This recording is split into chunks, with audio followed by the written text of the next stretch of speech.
ಸ್ನೇಹಿತರೆ, ಇವತ್ತು ನಾವು ನೋಡಕ್ ಹೊರಟಿರೋ ಈ ಚಿತ್ರ ನಮ್ಮ ಭಾರತ ದೇಶದ ರಾಷ್ಟ್ರಪಿತರಾದ ಮಹಾತ್ಮ ಗಾಂಧೀಜಿಯವರ ಬಹುತೇಕ ಸಂಪೂರ್ಣ ಜೀವನ ಚರಿತ್ರೆಯನ್ನ ವಿವರಿಸುತ್ತದೆ. ದಕ್ಷಿಣ ಆಫ್ರಿಕಾದಲ್ಲಿ ಯುವ ವಕೀಲರಾಗಿ ಜನಾಂಗೀಯ ಅನ್ಯಾಯದೊಂದಿಗಿನ ಗಾಂಧೀಜಿಯವರ ಆರಂಭಿಕ ಅನುಭವಗಳಿಂದ ಹಿಡಿದು ಬ್ರಿಟಿಷ್ ವಸಾಹತುಶಾಹಿ ಶಕ್ತಿಯ ವಿರುದ್ಧ ಭಾರತದ ಅಹಿಂಸಾತ್ಮಕ ಸ್ವಾತಂತ್ರ್ಯ ಅಭಿಯಾನದ ನಾಯಕರಾಗಿ ಅವರು ಪ್ರಾಮುಖ್ಯತೆಗೆ ಏರುವವರೆಗೆ ಅವರ ಪ್ರಯಾಣದ ನಿರೂಪಣೆಯ ಕೇಂದ್ರಗಳು ಹಿಂಸಾಚಾರ ಮತ್ತು ಸೆರೆವಾಸದ ಅನುಭವಗಳ ಹೊರತಾಗಿಯೂ ಗಾಂಧೀಜಿಯವರ ಉಪವಾಸ, ಮುಷ್ಕರಗಳು, ನಾಗರಿಕ ಅಸಹಕಾರ ಚಳುವಳಿ ಮತ್ತು ಪಟ್ಟುಬಿಡದ ಪ್ರಚಾರದ ಮೂಲಕ ಲಕ್ಷಾಂತರ ಜನರನ್ನು ಒಟ್ಟುಗೂಡಿಸುತ್ತಾರೆ. ಕೊನೆಯಲ್ಲಿ ಅವರ ಅಹಿಂಸಾತ್ಮಕ ಸಿದ್ಧಾಂತ, ಭಾರತದ ಮೇಲೆ ಅವರ ಆದರ್ಶಗಳ ಪ್ರಭಾವ ಮತ್ತು ಅಹಿಂಸಾತ್ಮಕ ಪ್ರತಿರೋಧದ ಪರಂಪರೆಯನ್ನು ಎತ್ತಿ ಹಿಡಿಯುವ ಮೂಲಕ ಅವರು ನ್ಯಾಯ ಮತ್ತು ಸ್ವಾತಂತ್ರ್ಯಕ್ಕಾಗಿ ಮಾಡಿದ ತ್ಯಾಗವನ್ನು ಈ ಚಿತ್ರವು ಒತ್ತಿ ಹೇಳುತ್ತದೆ. ಹಾಗಾದ್ರೆ ಈ ಸಿನಿಮಾನ ಸಂಪೂರ್ಣವಾಗಿ ನೋಡೋಕೆ ನಮ್ಮ ಫಿಲ್ಮೋತ್ಸವ ಥಿಯೇಟರ್ ಒಳಗೆ ಹೋಗೋಣ ಬನ್ನಿ.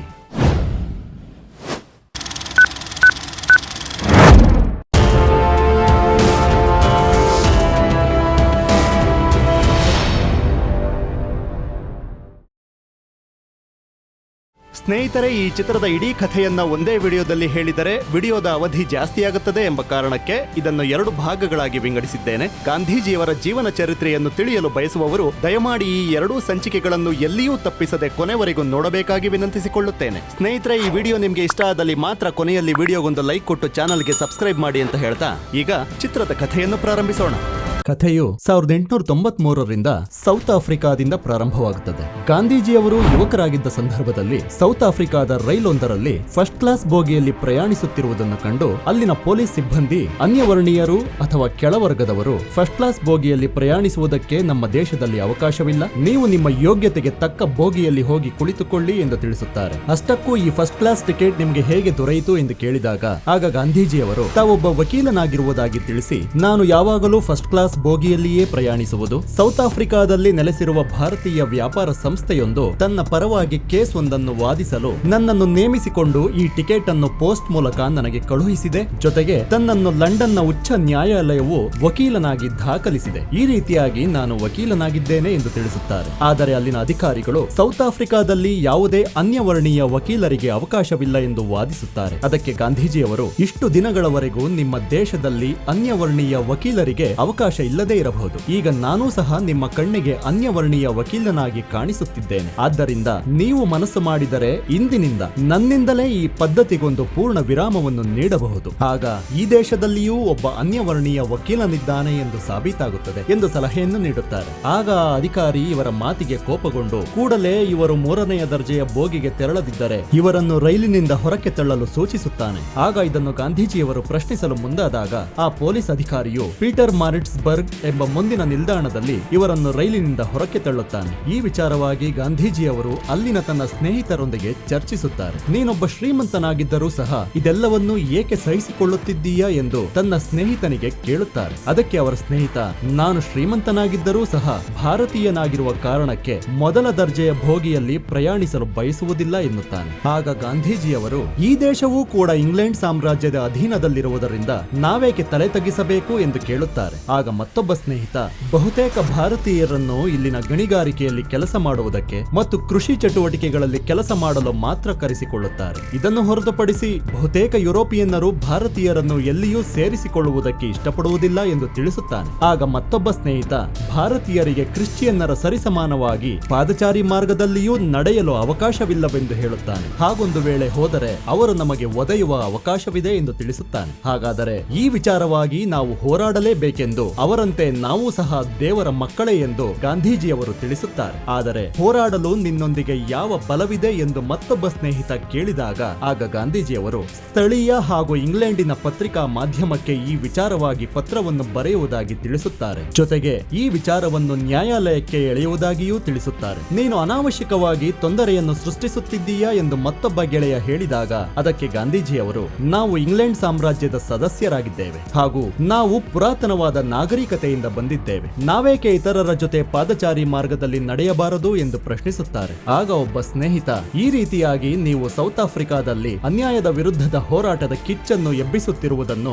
ನಾನು ಪ್ರಶಂಸಿಸುತ್ತೇನೆ. ಜೊತೆಗೆ ಈ ಕಾರಣದಿಂದ ಇಲ್ಲಿನ ಭಾರತೀಯರು ನಿಮಗೆ ಮತ್ತಷ್ಟು ಕೆಲಸವನ್ನು ಬಹುಕಾಲದವರೆಗೆ ನೀಡಲಿದ್ದಾರೆ ಎಂದು ಹಾಸ್ಯಾಸ್ಪದವಾಗಿ ಗಾಂಧೀಜಿಯವರಿಗೆ ಮನವರಿಕೆ ಮಾಡುತ್ತಾನೆ. ಸ್ವಲ್ಪ ದಿನಗಳ ನಂತರ ಗಾಂಧೀಜಿಯವರು ತಮ್ಮ ಸ್ನೇಹಿತರೊಂದಿಗೆ ಸೌತ್ ಆಫ್ರಿಕಾದಲ್ಲಿರುವ ಭಾರತೀಯರೆಲ್ಲರನ್ನೂ ಒಟ್ಟುಗೂಡಿಸಿ Indian Congress party of south Africa ಎಂಬ ಕೈಬರಹದೊಂದಿಗೆ ಹೋರಾಟಕ್ಕೆ ಇಳಿಯುತ್ತಾರೆ. ಗಾಂಧೀಜಿಯವರ ಪತ್ರಿಕಾ ಪ್ರಕಟಣೆಯ ವಿಚಾರವನ್ನು ತಿಳಿದು ಅಂದು ಅಲ್ಲಿಗೆ ಒಬ್ಬ ಇಂಗ್ಲಿಷ್ ಪತ್ರಕರ್ತನೂ ಬಂದಿರುತ್ತಾನೆ. ಜೊತೆಗೆ ಹಲವಾರು ಭಾರತೀಯರೂ ಕೂಡ ಅಂದಿನ ಹೋರಾಟದಲ್ಲಿ ಭಾಗಿಯಾಗಿರುತ್ತಾರೆ. ಹಾಗೂ ಗಾಂಧೀಜಿಯವರ ಪತ್ನಿ ಕಸ್ತೂರಿಬಾ ಅವರು ಸಹ ಬಹಳಷ್ಟು ಭಾರತೀಯ ಮಹಿಳೆಯರನ್ನು ಕರೆತಂದಿರುತ್ತಾರೆ. ಆಗ ಗಾಂಧೀಜಿಯವರು ಭಾಷಣವನ್ನು ಶುರು ಮಾಡುತ್ತಾ, ಸೌತ್ ಆಫ್ರಿಕಾದಲ್ಲಿ ಭಾರತೀಯರ ವಿರುದ್ಧ ನಡೆಯುತ್ತಿರುವ ಅಸಮಾನತೆಯ ವಿರುದ್ಧ ನಮ್ಮ ಈ ಒಂದು ಹೋರಾಟವಾಗಿದ್ದು, ಇದನ್ನು ನಾವು ಶಾಂತಿಯುತವಾಗಿ ಯಾರ ಜೊತೆಯೂ ಘರ್ಷಣೆ ಮಾಡದೆ ನಡೆಸುವುದಾಗಿ ತಿಳಿಸುತ್ತಾರೆ. ಅಲ್ಲಿನ ಸರ್ಕಾರವು ಭಾರತೀಯರಿಗೆಂದೇ ಒಂದು ವಿಶೇಷವಾದ ಗುರುತಿನ ಚೀಟಿಯನ್ನು ಕೊಟ್ಟಿರುತ್ತದೆ. ಒಬ್ಬ ಭಾರತೀಯ ಎಲ್ಲಿಗೆ ಹೋಗಬೇಕಾದರೂ ಸಹ ಸದಾ ಆ ಗುರುತಿನ ಚೀಟಿಯನ್ನು ತನ್ನ ಜೊತೆಯಲ್ಲಿಟ್ಟುಕೊಂಡೇ ಮನೆಯಿಂದ ಹೊರಹೋಗಬೇಕಿರುತ್ತದೆ. ಅಂತಹ ಆ ಗುರುತಿನ ಚೀಟಿಯನ್ನು ಸುಟ್ಟು ಹಾಕುವುದರ ಮೂಲಕ ನಾನು ಈ ಹೋರಾಟವನ್ನು ಪ್ರಾರಂಭ ಮಾಡುತ್ತೇನೆ ಎನ್ನುತ್ತಾ ಗಾಂಧೀಜಿಯವರು ತಮ್ಮ ಜೇಬಿನಲ್ಲಿದ್ದ ತಮ್ಮದೇ ಗುರುತಿನ ಚೀಟಿಯನ್ನು ಮೊದಲು ಬೆಂಕಿಗೆ ಹಾಕುತ್ತಾರೆ. ನಮ್ಮ ಹೋರಾಟದ ಉದ್ದೇಶ ಅಸಮಾನತೆಯ ವಿರುದ್ಧವೇ ಹೊರತು ಯಾರಿಗೂ ಭಯ ಹುಟ್ಟಿಸುವ ಅಥವಾ ಕೋಮು ಸಂಘರ್ಷವನ್ನು ಎಬ್ಬಿಸುವ ಉದ್ದೇಶವಿಲ್ಲ ಎನ್ನುತ್ತಾ ಗಾಂಧೀಜಿಯವರ ಸ್ನೇಹಿತರೂ ಕೂಡ ತಮ್ಮ ಜೇಬಿನಲ್ಲಿದ್ದ ಗುರುತಿನ ಚೀಟಿಯನ್ನು ಸುಟ್ಟು ಹಾಕುತ್ತಾ ಈ ಮೂಲಕವಾಗಿ ಉಳಿದವರು ತಮ್ಮೆಲ್ಲರ ಜೇಬಿನಲ್ಲಿರುವ ಚೀಟಿಗಳನ್ನು ಬೆಂಕಿಗೆ ಹಾಕಬೇಕಾಗಿ ತಿಳಿಸುತ್ತಿದ್ದಂತೆಯೇ ಅಲ್ಲಿಯೇ ಇದ್ದ ಪೊಲೀಸರು ಕಾರ್ಯಪ್ರವೃತ್ತರಾಗಿ ಆ ಚೀಟಿಯು ಸರ್ಕಾರದ ಸ್ವತ್ತಾಗಿದ್ದು ಅದನ್ನು ನಾಶಪಡಿಸಿದವರನ್ನು ಬಂಧಿಸುವುದಾಗಿ ತಿಳಿಸುತ್ತಾರೆ. ಪೊಲೀಸರ ಈ ಮಾತಿಗೆ ಕ್ರೋಧಗೊಂಡ ಗಾಂಧೀಜಿಯವರ ಸ್ನೇಹಿತ ಖಾನ್ ತನ್ನ ಜೇಬಿನಲ್ಲಿದ್ದ ಚೀಟಿಯನ್ನು ಮೊದಲು ಬೆಂಕಿಗೆ ಹಾಕುತ್ತಾನೆ. ತಕ್ಷಣವೇ ಪೊಲೀಸರು ಅವನನ್ನು ಬಂಧಿಸುತ್ತಾರೆ. ಇದಕ್ಕೆ ಪ್ರತೀಕಾರವಾಗಿ ಗಾಂಧೀಜಿಯವರು ಅವರು ಸಂಗ್ರಹಿಸಿದ್ದ ಎಲ್ಲಾ ಗುರುತಿನ ಚೀಟಿಗಳನ್ನು ಬೆಂಕಿಗೆ ಹಾಕತೊಡಗುತ್ತಾರೆ. ಆಗ ಪೊಲೀಸರು ಆ ಚೀಟಿಗಳನ್ನೆಲ್ಲ ಕಸಿದುಕೊಂಡು ನೆಲಕ್ಕೆರಚುತ್ತಾರೆ. ಆದರೂ ಗಾಂಧೀಜಿಯವರು ಪಟ್ಟು ಬಿಡದೆ ಅದೆಲ್ಲವನ್ನೂ ಆಯ್ದುಕೊಂಡು ಪುನಃ ಬೆಂಕಿಗೆ ಹಾಕುವ ಕಾರ್ಯವನ್ನು ಮುಂದುವರಿಸುತ್ತಾರೆ. ಇದರಿಂದ ಕ್ರೋಧಗೊಂಡ ಪೊಲೀಸರು ಗಾಂಧೀಜಿಯವರನ್ನು ತಡಿಸುತ್ತಾರೆ. ಆದರೂ ಅದೆಲ್ಲವನ್ನೂ ಸಹಿಸಿಕೊಂಡು ಗಾಂಧೀಜಿಯವರು ಗುರುತಿನ ಚೀಟಿಗಳನ್ನು ಸುಟ್ಟು ಹಾಕುವ ಕಾರ್ಯವನ್ನು ಮುಂದುವರಿಸುತ್ತಲೇ ಇರುತ್ತಾರೆ. ನಂತರ ಈ ಹೋರಾಟದ ವಿಚಾರವಾಗಿ ಪತ್ರಿಕಾ ವರದಿಗಳಲ್ಲಿ ಪ್ರಕಟವಾದ ಸುದ್ದಿಗಳು ಸೃಷ್ಟಿಸಿರುವ ತೀವ್ರತೆಯ ವಿಚಾರವಾಗಿ ಸರ್ಕಾರಿ ಅಧಿಕಾರಿಯೊಬ್ಬ ತನ್ನ ಮೇಲಧಿಕಾರಿಗೆ ತಿಳಿಸುತ್ತಾ, ಸ್ವಾತಂತ್ರ್ಯದ ಘೋಷಣೆಯ ನಂತರ ವಸಾಹತುಶಾಹಿ ವ್ಯವಹಾರಗಳಲ್ಲಿ ಈ ರೀತಿಯಾಗಿ ಸರ್ಕಾರದ ಗುರುತಿನ ಚೀಟಿಗಳನ್ನು ಸುಟ್ಟಿರುವುದು ಅತ್ಯಂತ ಮಹತ್ವದ ಕಾರ್ಯವಾಗಿದೆ ಎಂದು ತಿಳಿಸುತ್ತಾನೆ. ಈ ಕಡೆ ಪತ್ರಿಕೆಗಳಲ್ಲಿ ವರದಿಯಾದ ಗಾಂಧೀಜಿಯವರ ಈ ಹೋರಾಟವನ್ನು ವ್ಯಾಖ್ಯಾನಿಸಿದ ಬ್ರಿಟಿಷ್ ನ್ಯಾಯಾಲಯದ ನಡೆಯನ್ನು ಸಂತಸದಿಂದ ತಮ್ಮ ಹೆಂಡತಿಯೊಂದಿಗೆ ಗಾಂಧೀಜಿಯವರು ಹಂಚಿಕೊಳ್ಳುತ್ತಾರೆ. ಪೊಲೀಸರಿಂದ ಪೆಟ್ಟು ತಿಂದು ಚಿಕಿತ್ಸೆ ಪಡೆದು ಮನೆಗೆ ಹಿಂತಿರುಗಿದ ತಂದೆಯನ್ನು ನೋಡಲು ಮಕ್ಕಳು ಬರುತ್ತಾರೆ. ತನ್ನ ಮಕ್ಕಳನ್ನು ಗಾಂಧೀಜಿಯವರು ಪ್ರೀತಿಯಿಂದ ಸ್ವಾಗತಿಸುತ್ತಾರೆ. ಕೆಲವು ದಿನಗಳ ನಂತರ ಗಾಂಧೀಜಿಯವರನ್ನು ಭೇಟಿಯಾಗಲು ಚಾರ್ಲಿ ಆಂಡ್ರ್ಯೂಸ್ ಎಂಬ ಒಬ್ಬ ಕ್ರಿಶ್ಚಿಯನ್ ಪಾದ್ರಿ ಬರುತ್ತಾನೆ. ಆ ವ್ಯಕ್ತಿ ತಾನು ಭಾರತದಿಂದ ಗಾಂಧೀಜಿಯವರನ್ನು ಹುಡುಕಿಕೊಂಡು ಬಂದಿರುವುದಾಗಿ ತಿಳಿಸುತ್ತಾನೆ. ನಿಮ್ಮ ಬಗ್ಗೆ ನಾನು ಪತ್ರಿಕೆಯಲ್ಲಿ ಓದಿ ತಿಳಿದುಕೊಂಡು ನಿಮ್ಮ ಕಾರ್ಯಕ್ಕೆ ಸಹಕರಿಸಲು ಬಂದಿದ್ದೇನೆ ಎಂದು ತಿಳಿಸುತ್ತಾನೆ. ಹಾಗೆಯೇ ಅವರಿಬ್ಬರೂ ಮಾತನಾಡುತ್ತಾ ನಡೆದು ಬರುತ್ತಿರುವಾಗ ಒಂದು ಮುಖ್ಯವಾದ ರಸ್ತೆಯಲ್ಲಿ ಹಾದು ಹೋಗಬೇಕಿರುತ್ತದೆ. ಆಗ ಅಲ್ಲಿಯೇ ನಿಂತಿದ್ದ ಕೆಲವು ಕಿಡಿಗೇಡಿಗಳು ಇವರನ್ನು ನೋಡಿ ಗೇಲಿ ಮಾಡುವುದನ್ನು ಕಂಡು ಆ ಪಾದ್ರಿ ಭಯಗೊಂಡು ಬೇರೆ ದಾರಿಯ ಮೂಲಕ ಹೋಗುವ ಸಲಹೆಯನ್ನು ನೀಡುತ್ತಾನೆ. ಆಗ ಅದಕ್ಕೆ ಗಾಂಧೀಜಿಯವರು, ಶತ್ರುಗಳ ಬಗ್ಗೆ ಭಯಪಡುವ ಅಗತ್ಯವಿಲ್ಲ. ಅವರು ನಮ್ಮ ಒಂದು ಕೆನ್ನೆಗೆ ಹೊಡೆದರೆ ನಾವು ನಮ್ಮ ಮತ್ತೊಂದು ಕೆನ್ನೆಯನ್ನು ಅವರಿಗೆ ತೋರಿಸುವುದು ನಿಮಗೆ ತಿಳಿದಿಲ್ಲವೇ ಎಂದು ಕೇಳುತ್ತಾರೆ. ಆದರೂ ಆ ಪಾದ್ರಿ ಭಯದಿಂದಲೇ ಅವರತ್ತ ಹೆಜ್ಜೆ ಹಾಕುತ್ತಾನೆ. ಆಗ ಗಾಂಧೀಜಿಯವರು, ನಾವು ಎದೆಗುಂದದೆ ಧೈರ್ಯದಿಂದ ಅವರನ್ನು ಎದುರಿಸಬೇಕು, ಅವರ ಹೊಡೆತಗಳನ್ನು ಎಷ್ಟು ಬಾರಿಯಾದರೂ ಸ್ವೀಕರಿಸಬೇಕು, ಆದರೆ ನಾವು ಮಾತ್ರ ಅವರ ಮೇಲೆ ಕೈ ಮಾಡಬಾರದು. ಜೊತೆಗೆ ನಾವು ಹೆದರಿ ಪಲಾಯನ ಮಾಡುವುದಿಲ್ಲ ಎಂಬುದನ್ನೂ ಅವರಿಗೆ ತೋರಿಸಬೇಕು. ನಾವು ಈ ರೀತಿ ಮಾಡಿದಾಗ ಸಹಜವಾಗಿ ಮಾನವ ಸ್ವಭಾವವೆನ್ನುವುದು ಕಾರ್ಯಪ್ರವೃತ್ತವಾಗುತ್ತಾ ಆತನಿಗೆ ನಮ್ಮ ಮೇಲಿರುವ ದ್ವೇಷವು ಕಡಿಮೆಯಾಗಿ ಗೌರವವು ವೃದ್ಧಿಯಾಗುತ್ತದೆ. ಯೇಸು ಕ್ರಿಸ್ತನಿಗೂ ಈ ಶಾಂತಿ ಸೂತ್ರದ ಅರಿವಿತ್ತು ಮತ್ತು ಈ ಸೂತ್ರವನ್ನು ಪ್ರಯೋಗಿಸಿದಲ್ಲಿ ಅದು ಯಶಸ್ವಿಯಾಗುತ್ತದೆ ಎಂದು ಗಾಂಧೀಜಿಯವರು ತಿಳಿಸುತ್ತಾರೆ. ಕೊನೆಗೂ ಆ ಪುಂಡರು ಇವರಿಗೆ ತೊಂದರೆ ಕೊಡದೇ ಇದ್ದುದಕ್ಕಾಗಿ ಆ ಪಾದ್ರಿಯು ದೇವರನ್ನು ಸ್ಮರಿಸುತ್ತಾ ಗಾಂಧೀಜಿಯವರಿಗೆ ಧನ್ಯವಾದಗಳನ್ನು ತಿಳಿಸುತ್ತಾ ಇಬ್ಬರು ಮುಂದೆ ಸಾಗುತ್ತಾರೆ. ಹಾಗೆಯೇ ಮುಂದುವರಿಯುತ್ತಾ ಹಿಂದೂಗಳ ಭಗವದ್ಗೀತೆ, ಕ್ರೈಸ್ತರ ಬೈಬಲ್ ಹಾಗೂ ಮುಸ್ಲಿಮರ ಕುರಾನ್ ಇವೆಲ್ಲವೂ ಎಲ್ಲರನ್ನೂ ಆಕರ್ಷಿಸುವ ಈ ರೀತಿಯ ಸರಳ ತತ್ವ ಸಿದ್ಧಾಂತಗಳನ್ನೇ ಹೇಳಿದೆ ಎನ್ನುತ್ತಾರೆ. ಆಗ ಒಬ್ಬ ಮಹಿಳೆ, ಇದುವರೆಗೂ ಇದ್ದ ಗುರುತಿನ ಚೀಟಿಗಳ ಕಾನೂನನ್ನು ಈಗ ಕಠಿಣವಾಗಿ ಬದಲಾಯಿಸುತ್ತಿದ್ದಾರೆ ಎಂದು ತಿಳಿಸುತ್ತಾಳೆ. ಇತ್ತ ಜಾನ್ ಕ್ರಿಶ್ಚಿಯನ್ ಸ್ಮಟ್ ಎಂಬ ಬ್ರಿಟಿಷ್ ಜನರಲ್ ರೊಬ್ಬರು ವಾಕರ್ ಎಂಬ ನ್ಯೂಯಾರ್ಕ್ ಟೈಮ್ಸ್ ಪತ್ರಿಕೆಯ ಪತ್ರಕರ್ತನೊಂದಿಗೆ ಮಾತನಾಡುತ್ತಾ, ಗಾಂಧಿಯವರು ನಮ್ಮ ಅಸ್ತಿತ್ವದಲ್ಲಿರುವ ಕಾನೂನನ್ನು ದುರುಪಯೋಗ ಪಡಿಸಿಕೊಳ್ಳುತ್ತಿದ್ದಾರೆ ಎಂಬ ಕಾರಣಕ್ಕಾಗಿ ನಾವು ಅನ್ಯಾಯವನ್ನು ಸೃಷ್ಟಿಸಲು ಬಯಸುವುದಿಲ್ಲ ಹಾಗೂ ಈ ರೀತಿಯ ಚಿಕ್ಕ ವಿಷಯಗಳಿಗೆ ನಾವು ಮಹತ್ವವನ್ನು ಕೊಟ್ಟು ನಾವು ನಮ್ಮ ಸಮಯವನ್ನು ಹಾಳು ಮಾಡಿಕೊಳ್ಳುವುದಿಲ್ಲ ಎಂದು ತಿಳಿಸುತ್ತಾರೆ. ಹಾಗೆಯೇ ಮಾತು ಮುಂದುವರಿಯುತ್ತಾ ಆ ಪತ್ರಕರ್ತನು ತಾನು ಗಾಂಧೀಜಿಯವರನ್ನು ಒಮ್ಮೆ ಭೇಟಿಯಾಗುವ ಬಯಕೆಯ ಕುರಿತು ಹೇಳಿದಾಗ ಅಧಿಕಾರಿ ಸ್ಮಟ್ ರವರು ನಾವು ಪಾಶ್ಚಾತ್ಯರಿಗೆ ಆಧ್ಯಾತ್ಮಿಕವಾಗಿ ಉತ್ತುಂಗದಲ್ಲಿರುವ ಭಾರತೀಯರನ್ನು ಭೇಟಿಯಾಗುವ ಬಯಕೆ ನಮ್ಮ ದೌರ್ಬಲ್ಯ ಎಂದು ಹಾಸ್ಯ ಮಾಡುತ್ತಾರೆ. ಹಾಗೆಯೇ ಮಾತು ಮುಂದುವರಿಯುತ್ತಾ ಗಾಂಧೀಜಿಯವರಂತಹ ಚಾಣಾಕ್ಷ ಮನುಷ್ಯ ಮತ್ತೊಬ್ಬನಿಲ್ಲ, ಅವರ ಭೇಟಿ ನಿಮಗೆ ಅವಿಸ್ಮರಣೀಯವಾಗಿ ನೆನಪಿನಲ್ಲುಳಿಯಲಿದೆ ಎಂದು ತಿಳಿಸುತ್ತಾರೆ. ಗಾಂಧೀಜಿಯವರು ತಮ್ಮ ಕೆಲಸ ಅಧ್ಯಾತ್ಮವೂ ಅಲ್ಲ, ರಾಷ್ಟ್ರೀಯತೆಯ ಭಾವೈಕ್ಯವೂ ಅಲ್ಲ. ನಾವು ಯಾವುದನ್ನೂ ತಡೆಯುತ್ತಿಲ್ಲ, ಆದರೆ ಜನಗಳು ಒಂದಾಗಿ ಬದುಕಲು ಸಾಧ್ಯವಾಗುತ್ತಿಲ್ಲ. ಇಲ್ಲಿ ನೋಡಿ, ಇಲ್ಲಿ ಹಿಂದೂಗಳು, ಮುಸ್ಲಿಮರು, ಸಿಖ್ಖರು, ಜ್ಯೂಸ್ಗಳು ಹಾಗೂ ಕ್ರೈಸ್ತರು ನಾವೆಲ್ಲರೂ ಇಲ್ಲಿ ಒಟ್ಟಾಗಿದ್ದೇವೆ ಎಂದು ಹೇಳುತ್ತಾ ವಾಕರ್ ರವರನ್ನು ನ್ಯೂಯಾರ್ಕ್ ಟೈಮ್ಸ್ ಪತ್ರಿಕೆಯ ಪತ್ರಕರ್ತನೆಂದು ತಮ್ಮ ಗುಂಪಿಗೆ ಪರಿಚಯಿಸುತ್ತಾರೆ. ಹಾಗೆಯೇ ಮಾತು ಮುಂದುವರಿಯುತ್ತಾ ವಾಕರ್ ಅವರು ಗಾಂಧೀಜಿಯವರನ್ನು ನೀವು ಕಾನೂನನ್ನು ಗೌರವಿಸುತ್ತೀರೇ ಎಂದು ಕೇಳಿದಾಗ ಅದಕ್ಕೆ ಉತ್ತರವಾಗಿ ಗಾಂಧೀಜಿಯವರು ಜಗತ್ತಿನಲ್ಲಿ ಕೆಲವೆಡೆ ಅನ್ಯಾಯದ ಕಾನೂನುಗಳು ಇರುತ್ತವೆ, ಹಾಗೆಯೇ ಅನ್ಯಾಯದ ಜನರೂ ಇರುತ್ತಾರೆ, ಅದನ್ನು ಪ್ರಶ್ನಿಸುವುದು ಕಾನೂನಿಗೆ ತೋರಿದ ಅಗೌರವವಲ್ಲ ಎನ್ನುತ್ತಾರೆ. ಆಗ ವಾಕರ್ ಅವರು ಸೌತ್ ಆಫ್ರಿಕಾದ ಸರ್ಕಾರವನ್ನು ಎದುರು ಹಾಕಿಕೊಳ್ಳಲು ನೀವು ಅಲ್ಪಸಂಖ್ಯಾತರು ಎಂದಾಗ ಗಾಂಧೀಜಿಯವರು ನಾವಿಲ್ಲಿ ಅಲ್ಪಸಂಖ್ಯಾತರಾಗಿದ್ದರೂ ಸಹ ಸತ್ಯ ಎಂದಿಗೂ ಸತ್ಯವಾಗಿಯೇ ಇರುತ್ತದೆ ಎನ್ನುತ್ತಾರೆ. ಅಲ್ಲಿ ತಯಾರಾಗುತ್ತಿರುವ ಮನೆಗಳ ಬಗ್ಗೆ ವಾಕರ್ ಅವರು ಕೇಳಿದಾಗ ಗಾಂಧೀಜಿಯವರು ತಾವಿಲ್ಲಿ ಆಶ್ರಮವನ್ನು ಕಟ್ಟುತ್ತಿರುವುದಾಗಿ ತಿಳಿಸುತ್ತಾರೆ. ನೀವೇ ಸ್ವತಃ ಇಲ್ಲಿ ಅಡುಗೆಯನ್ನು ತಯಾರಿಸುತ್ತೀರಿ ಹಾಗೂ ನಿಮ್ಮ ಶೌಚಾಲಯಗಳನ್ನು ಸ್ವಚ್ಛಗೊಳಿಸುತ್ತೀರಿ ಎಂದು ನಾನು ಕೇಳಲ್ಪಟ್ಟೆ ಎಂದು ವಾಕರ್ ಅವರು ಕೇಳಿದಾಗ ಒಬ್ಬರು ಇನ್ನೊಬ್ಬರ ಕೆಲಸಕ್ಕಾಗಿ ಸಹಾಯ ಮಾಡುವುದು ಅವರ ಪ್ರಾಮುಖ್ಯತೆಯನ್ನು ತಿಳಿಸಿಕೊಡುತ್ತದೆ ಎಂದು ಗಾಂಧೀಜಿಯವರು ಹೇಳುತ್ತಾರೆ. ಹಾಗೂ ನಮ್ಮ ಶೌಚಾಲಯಗಳನ್ನು ನಾವೇ ಸ್ವಚ್ಛಗೊಳಿಸಿಕೊಳ್ಳುವುದು ಕಾನೂನನ್ನು ಸ್ವಚ್ಛಗೊಳಿಸುವುದಕ್ಕಿಂತಲೂ ಅತಿ ಮುಖ್ಯವಾದದ್ದು ಎಂದು ಹೇಳುತ್ತಾರೆ. ಈ ಕಡೆ ಕಸ್ತೂರಿಬಾ ಅವರು ಅಸಮಾಧಾನಗೊಂಡಿರುವುದನ್ನು ಕಂಡ ಗಾಂಧೀಜಿಯವರು ಅದಕ್ಕೆ ಕಾರಣವೇನೆಂದು ಕೇಳಿದಾಗ ಅದಕ್ಕೆ ಕಸ್ತೂರಿಬಾ ಅವರು ಶೌಚಾಲಯವನ್ನು ಸ್ವಚ್ಛ ಮಾಡುವ ಕಾರ್ಯವನ್ನು ಇಂದು ನೀವು ನನಗೆ ವಹಿಸಿದ್ದೀರಾ ಎಂದು ಕೇಳಿದಾಗ ಅದಕ್ಕೆ ಗಾಂಧೀಜಿಯವರು ಅದನ್ನು ಹೇಳಿರುವುದು ನಾನೇ ಹಾಗೂ ಇಲ್ಲಿ ಎಲ್ಲರೂ ಎಲ್ಲಾ ಕೆಲಸಗಳನ್ನೂ ಮಾಡಬೇಕು, ಇಲ್ಲಿ ಎಲ್ಲರೂ ಸಮಾನರು ಎಂಬ ವಿಚಾರವನ್ನು ಖಚಿತಪಡಿಸುತ್ತಾರೆ. ಅದಕ್ಕೆ ಪ್ರತಿರೋಧವಾಗಿ ಕಸ್ತೂರಿಬಾ ಅವರು ಅದು ಅಸ್ಪೃಶ್ಯರು ಮಾಡುವ ಕೆಲಸ ಎಂದು ಹೇಳುತ್ತಾರೆ. ಆಗ ಗಾಂಧೀಜಿಯವರು ಈ ಸ್ಥಳದಲ್ಲಿ ಯಾರೂ ಅಸ್ಪೃಶ್ಯರಲ್ಲ, ಇಲ್ಲಿ ಯಾವ ಕಾರ್ಯವೂ ಕೀಳಲ್ಲ ಎನ್ನುತ್ತಾರೆ. ಆಗ ಕಸ್ತೂರಿಬಾ ಅವರು ನಿಮ್ಮ ಹೆಂಡತಿಯಾದವಳಿಗೆ ಈ ರೀತಿಯ ಕಾರ್ಯವನ್ನು ಮಾಡಲು ಹೇಳುತ್ತೀರಾ ಎಂದಾಗ ಗಾಂಧೀಜಿಯವರು ಇಲ್ಲಿ ಎಲ್ಲದಕ್ಕಿಂತ ಮುಖ್ಯ ನಾವು ನಂಬುವ ಮತ್ತು ನಾವು ಪಾಲಿಸುವ ತತ್ವಗಳು ಎಂದು ಹೇಳುತ್ತಾರೆ. ನೀನು ಈ ಕೆಲಸವನ್ನು ಸಂತೋಷದಿಂದ ಮಾಡುತ್ತೀಯಾ ಅಥವಾ ಕಡಾಖಂಡಿತವಾಗಿ ತಿರಸ್ಕರಿಸುತ್ತೀಯಾ ಎಂದು ಕೇಳಿದಾಗ ಕಸ್ತೂರಿಬಾ ಅವರು ನಾನು ಈ ಕಾರ್ಯವನ್ನು ತಿರಸ್ಕರಿಸುತ್ತೇನೆ ಎಂದು ಹೇಳುತ್ತಾರೆ. ಆಗ ಕುಪಿತಗೊಂಡ ಗಾಂಧೀಜಿಯವರು ಕಸ್ತೂರಿಬಾ ಅವರನ್ನು ತಮ್ಮ ಆಶ್ರಮದಿಂದ ಹೊರತಳ್ಳುತ್ತಾರೆ. ನಂತರ ತಾನು ಮಾಡಿದ ತಪ್ಪಿನ ಅರಿವಾಗಿ ಅಲ್ಲೇ ಕುಸಿದು ಪಶ್ಚಾತ್ತಾಪ ಪಡುತ್ತಾರೆ. ನಂತರ ತನ್ನಿಂದಾದ ತಪ್ಪಿಗೆ ಕಸ್ತೂರಿಬಾ ಅವರಲ್ಲಿ ಕ್ಷಮೆಯಾಚಿಸುತ್ತಾರೆ. ಆಗ ಕಸ್ತೂರಿಬಾ ಅವರು ಸಹ ಮನಃ ಪರಿವರ್ತನೆಗೊಂಡು ಗಾಂಧೀಜಿ ಅವರನ್ನು ಸಮಾಧಾನ ಪಡಿಸುತ್ತಾ ತಾನು ಅವರಿಚ್ಛೆಯಂತೆಯೇ ನಡೆಯುವುದಾಗಿ ತಿಳಿಸುತ್ತಾ ತಾವು ಶೌಚಾಲಯವನ್ನು ಸ್ವಚ್ಛಗೊಳಿಸಲು ಸಂತೋಷದಿಂದಲೇ ಸಿದ್ಧರಿರುವುದಾಗಿ ತಿಳಿಸುತ್ತಾರೆ. ನಂತರದಲ್ಲಿ ಸೌತ್ ಆಫ್ರಿಕಾದಲ್ಲಿನ ಭಾರತೀಯರೆಲ್ಲರೂ ಒಂದೆಡೆ ಸಭೆ ಸೇರುತ್ತಾರೆ. ಅಲ್ಲಿ ಕಣ್ಗಾವಲಾಗಿ ಬ್ರಿಟಿಷ್ ಪೊಲೀಸರೂ ಇರುತ್ತಾರೆ. ಜನರಲ್ ಸ್ಮಟ್ಸ್ ಅವರ ಹೊಸ ಕಾನೂನಿನ ಬಗ್ಗೆ ವಿವರಿಸುತ್ತಾರೆ. ಈ ಹೊಸ ಕಾನೂನಿನ ಪ್ರಕಾರ ಗಂಡಸರು ಹಾಗೂ ಹೆಂಗಸರೂ ಸೇರಿ ಪ್ರತಿಯೊಬ್ಬ ಭಾರತೀಯನೂ ಸಹ ಕೈದಿಗಳಂತೆ ತನ್ನ ಬೆರಳಚ್ಚಿನ ಮಾದರಿಯನ್ನು ಸರ್ಕಾರಕ್ಕೆ ನೀಡಬೇಕು ಹಾಗೂ ಕ್ರಿಶ್ಚಿಯನ್ ಮದುವೆಯನ್ನು ಹೊರತುಪಡಿಸಿ ಇನ್ಯಾವುದೇ ಮದುವೆಯನ್ನು ಮಾನ್ಯವೆಂದು ಪರಿಗಣಿಸಲಾಗುವುದಿಲ್ಲ. ಈ ಕಾನೂನಿನ ಅಡಿಯಲ್ಲಿ ನಮ್ಮ ಹೆಂಡತಿಯರು ಮತ್ತು ತಾಯಂದಿರು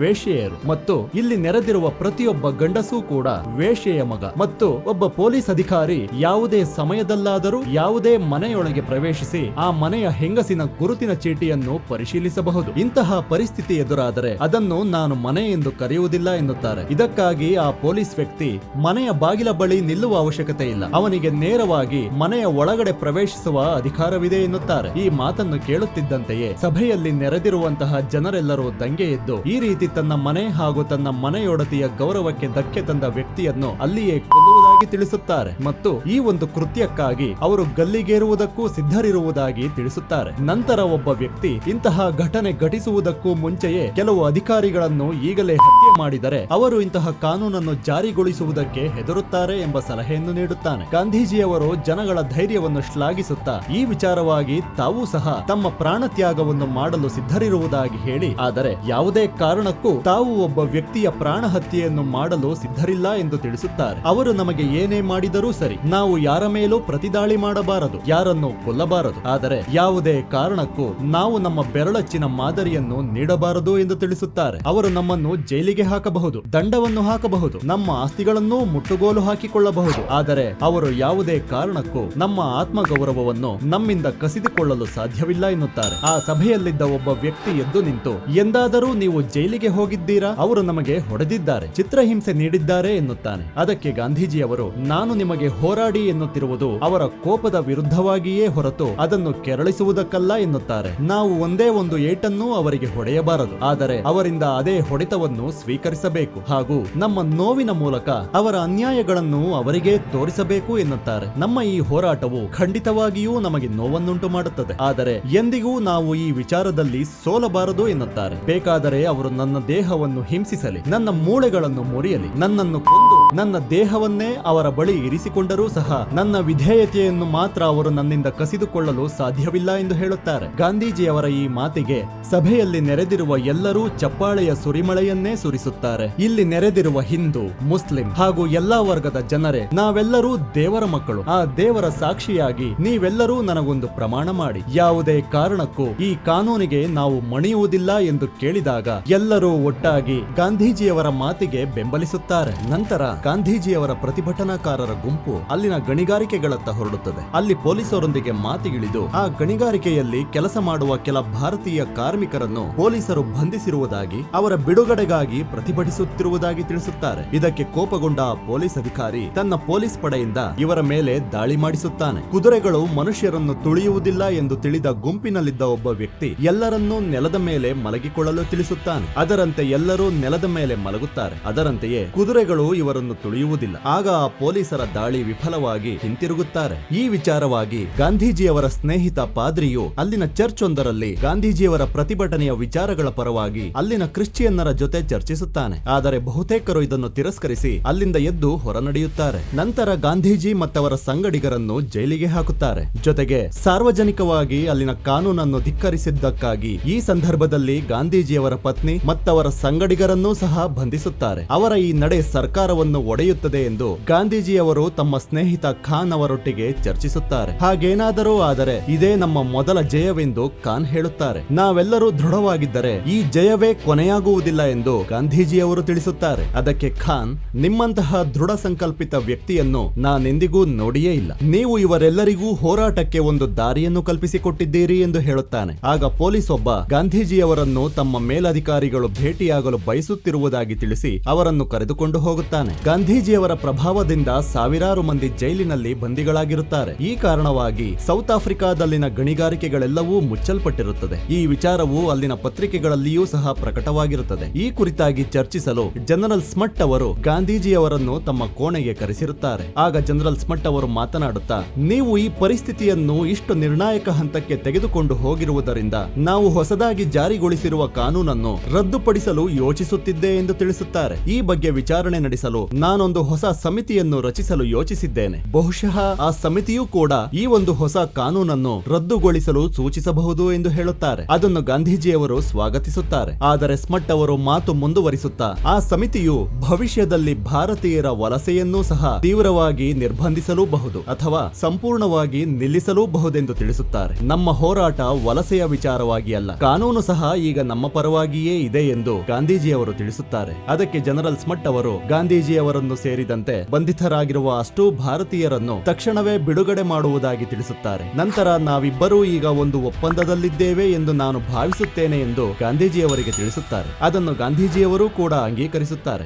ನಂತರ ಗಾಂಧೀಜಿಯವರು, ಈ ಬಟ್ಟೆಗಳಲ್ಲಿ ನಾನು ಟ್ಯಾಕ್ಸಿಯಲ್ಲಿ ಹೋಗುವುದು ಸೂಕ್ತವೆಂದು ಭಾವಿಸಿದ್ದೇನೆ, ಆದರೆ ನನ್ನ ಬಳಿ ಹೋಗಲು ಹಣವಿಲ್ಲವೆಂದು ಜನರಲ್ ಸ್ಮಟ್ ಅವರಿಗೆ ಹಣದ ಸಹಾಯವನ್ನು ಕೇಳುತ್ತಾರೆ. ಆ ಕ್ಷಣಕ್ಕೆ ಸ್ಮಟ್ ಅವರ ಬಳಿಯೂ ಹಣವಿಲ್ಲದ ಕಾರಣ ಅವರು ತಮ್ಮ ಸಹೋದ್ಯೋಗಿ ಡ್ಯಾನಿಯಲ್ಸ್ ಅವರಿಗೆ ಗಾಂಧೀಜಿಯವರಿಗೆ ಸಹಕರಿಸಲು ಹೇಳುತ್ತಾರೆ. ಈ ಕ್ಷಣಕ್ಕೆ ನೀವು ಎಲ್ಲಿಗೆ ಹೋಗಬೇಕೆಂದಿದ್ದೀರಿ ಎಂದು ಸ್ಮಟ್ ಅವರು ಗಾಂಧೀಜಿಯವರನ್ನು ಕೇಳಿದಾಗ, ಇಲ್ಲಿನ ಸಮಸ್ಯೆಗಳು ಈಗ ಬಗೆಹರಿದಿರುವುದರಿಂದ ಈಗ ನಾನು ನನ್ನ ತಾಯಿನಾಡು ಭಾರತಕ್ಕೆ ಹೋಗಬೇಕೆಂದು ನಿರ್ಧರಿಸಿದ್ದೇನೆ ಎಂದು ತಿಳಿಸಿ ಡ್ಯಾನಿಯಲ್ಸ್ ರಿಂದ ಒಂದು ನಾಣ್ಯವನ್ನು ಪಡೆದು ಗಾಂಧೀಜಿಯವರು ಅಲ್ಲಿಂದ ಹೊರಡುತ್ತಾರೆ. ಇತ್ತ 1915ರಲ್ಲಿ ಭಾರತದ ಅಂದಿನ ಬಾಂಬೆಯಲ್ಲಿ ಗಾಂಧೀಜಿಯವರನ್ನು ಅದ್ಧೂರಿಯಾಗಿ ಸ್ವಾಗತಿಸಿ ಬರಮಾಡಿಕೊಳ್ಳಲಾಗುತ್ತದೆ. ಆಗ ಪತ್ರಕರ್ತರೊಬ್ಬರು, ನೀವೇಕೆ ಯುರೋಪಿಯನ್ ಬಟ್ಟೆಗಳನ್ನು ಧರಿಸಲು ನಿರಾಕರಿಸಿದ್ದೀರಿ ಎಂದು ಕೇಳಿದಾಗ ಅದಕ್ಕೆ ಉತ್ತರವಾಗಿ ಗಾಂಧೀಜಿಯವರು, ಗಾಂಧೀಜಿಯವರು ನಾನು ಯುರೋಪಿಯನ್ ಬಟ್ಟೆಗಳನ್ನು ಧರಿಸಲು ನಿರಾಕರಿಸಿಲ್ಲ, ಬದಲಾಗಿ ನನ್ನ ಸಂಗಡಿಗರು ಅಲ್ಲಿನ ಜೈಲುಗಳಲ್ಲಿ ಧರಿಸಿದ್ದ ಬಟ್ಟೆಗಳ ಮಾದರಿಯ ರೀತಿಯೇ ನಾನು ಧರಿಸಲು ಇಚ್ಛಿಸಿದೆ ಎಂದು ತಿಳಿಸುತ್ತಾರೆ. ಆಗ ಮತ್ತೊಬ್ಬ ಪತ್ರಕರ್ತರು ಕಸ್ತೂರಿಬಾ ಅವರನ್ನು ಪ್ರಶ್ನಿಸುತ್ತಾ, ಒಬ್ಬ ಭಾರತೀಯ ಮಹಿಳೆಯಾಗಿ